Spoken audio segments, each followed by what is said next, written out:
He's headed into Raleigh, so can you get me somebody over here? He's going to kill somebody.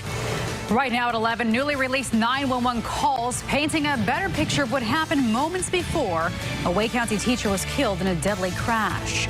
Tonight at 5 and 6, we told you investigators took 29-year-old Donald Calder into custody, charging him in connection to the crash that killed 42-year-old Michelle Barlow. Good evening. I'm Sharon Taswell. And I'm Sean Maroney. Thanks for joining us. Since then, CBS North Carolina's Amy Cutler has obtained the 911 calls that troopers say gave them an idea of how Calder was driving before rear-ending Barlow's van. She's live near the scene of the accident on Capitol Boulevard in Raleigh right now. Amy?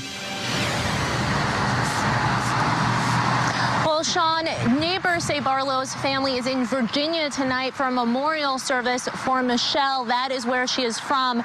Those 911 calls are chilling, and they reveal that several drivers called authorities asking them to get that dump truck driver off the road. It's been 8 days since this horrific crash on Capitol Boulevard in Wake Forest. 42-year-old Michelle Barlow, a wife and mother of 2 small children, was killed. Authorities saying she was behind the wheel of a minivan when it was rear-ended by this dump truck. Her vehicle was crushed between that truck and another truck in front of it. Late this afternoon, authorities announced the driver of that dump truck, 29-year-old Donald Calder Jr., is being charged. I won't deny that, obviously it stirs up some anger. Katie Cooper lives just a few doors down from the Barlows, the housing part of the Southeastern Theological Seminary.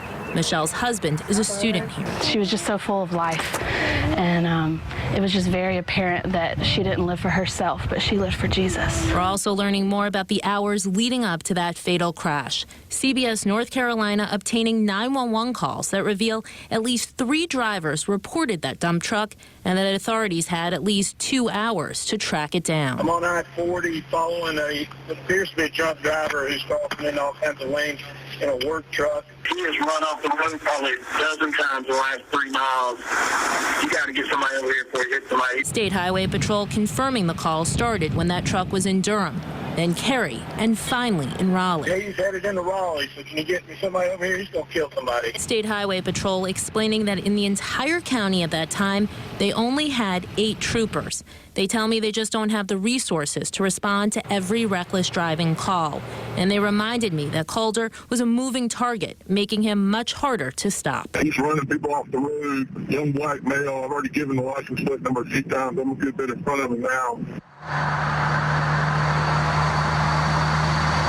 Those 911 calls are really hard to listen to. Now, I reached out to State Highway Patrol, Raleigh Police, and Cary Police. All declined my request for an interview. Meantime, Calder is charged with misdemeanor death by a motor vehicle and failure to reduce speed. Live in Wake Forest tonight, I'm Amy Cutler, CBS North Carolina.